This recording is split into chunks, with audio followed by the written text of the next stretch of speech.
श्री सीतारामचंद्राभ्याम नमः। श्रीमद् वाल्मीकि रामायण अरण्यकांड 22वां सर्ग।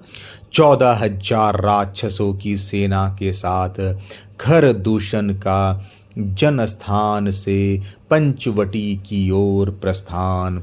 शूर्पणखा द्वारा इस प्रकार तिरस्कृत होकर शूरवीर खर ने राक्षसों के बीच अत्यंत कठोर वाणी में कहा, बहीन, तुम्हारे अपमान के कारण मुझे बेतरह क्रोध चढ़ आया है। इसे धारण करना या दबा देना उसी प्रकार असंभव है जैसे पूर्णिमा को प्रचंड वेग से बढ़े हुए खारे पानी के समुद्र के जल को, अथवा यह उसी प्रकार असह्य है जैसे घाव पर नमकीन पानी का छिड़कना।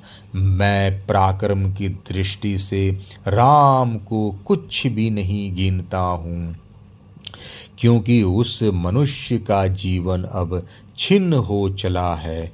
वह अपने दुष्कर्मों से ही मारा जाकर आज प्राणों से हाथ धो बैठेगा। तुम अपने आंसुओं को रोको और यह घबराहट छोड़ो। मैं भाई सहित राम को अभी यमलोक पहुंचा देता हूँ। राक्षसी, आज मेरे फरसे की मार से निष्प्राण होकर धरती पर पड़े हुए राम का गरम गरम रक्त तुम्हें पीने को मिलेगा। खर के मुख से निकली हुई इस बात को सुनकर शूर्पणखा को बड़ी प्रसन्नता हुई। उसने मूर्खतावश राक्षसों में श्रेष्ठ भाई खर की पुनः भूरी भूरी प्रशंसा की।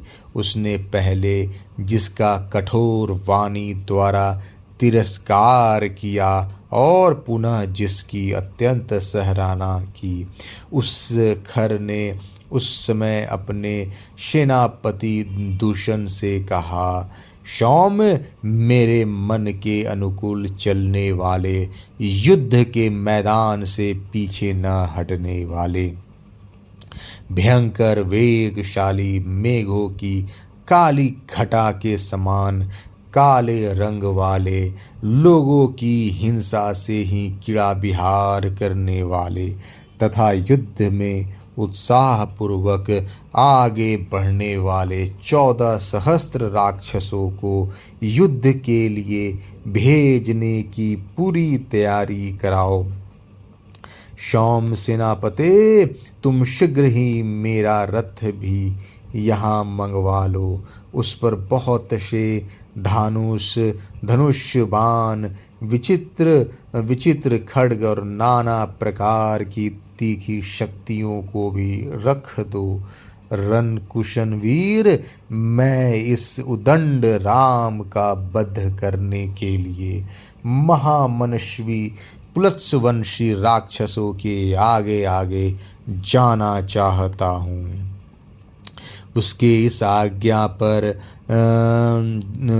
उसके इस प्रकार आज्ञा देते ही एक सूर्य के समान प्रकाशमान और चितकबरे रंग के अच्छे घोड़ों से जुता हुआ विशाल रथ वहां आ गया।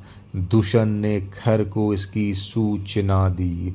वह रथ मेरु पर्वत के शिखर की भांति ऊंचा था। उसे तपाए हुए सोने के बने हुए साजबाज से सजाया गया था।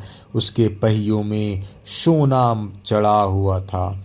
उसका विस्तार बहुत बड़ा था। उस रथ के कुबर वैदुर मणि से जड़े गए थे।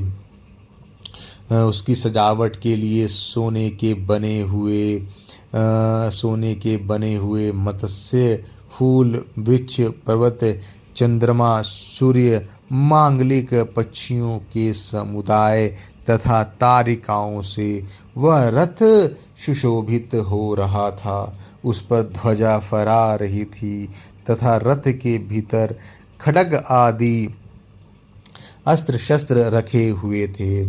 छोटी छोटी घंटियों अथवा सुंदर घुंघरुओं से सजे और उत्तम घोड़ों से जुते हुए उस रथ पर राक्षस राज खर उस समय आरूढ़ हुआ।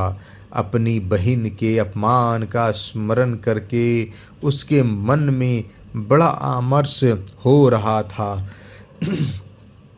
रथ, ढाल, अस्त्र शस्त्र तथा ध्वजा से संपन्न उस विशाल सेना की ओर देखकर खर और दूषण ने समस्त राक्षसों से कहा, निकलो, आगे बढ़ो।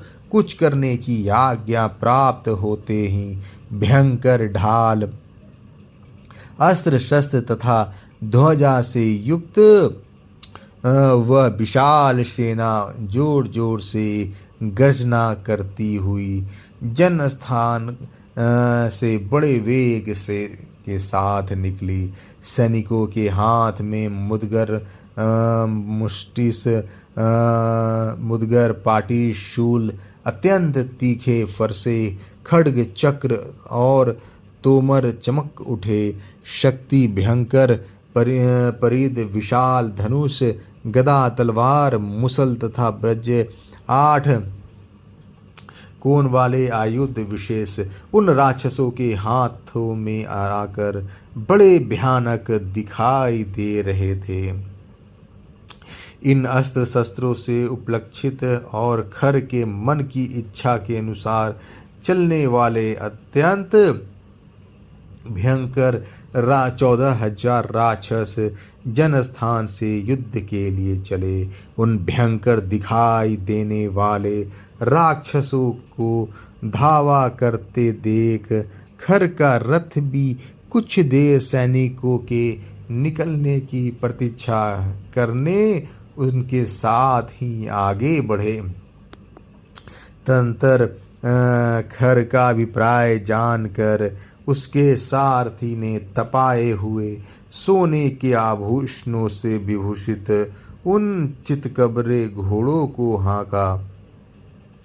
उसके हाँकने पर शत्रुघाती खर का रथ शीघ्र ही अपने घर घर शब्दों से संपूर्ण दिशाओं तथा उप दिशाओं को प्रतिध्वनित करने लगा। उस समय खर का क्रोध बढ़ा हुआ था, उसका स्वर भी कठोर हो गया था।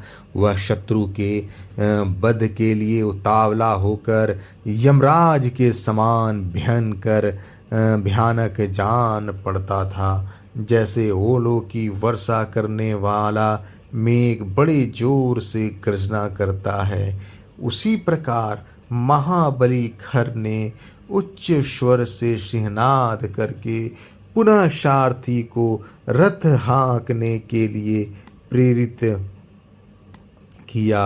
अरण्यकांड 22वां सर्ग समाप्त। जय श्री राम।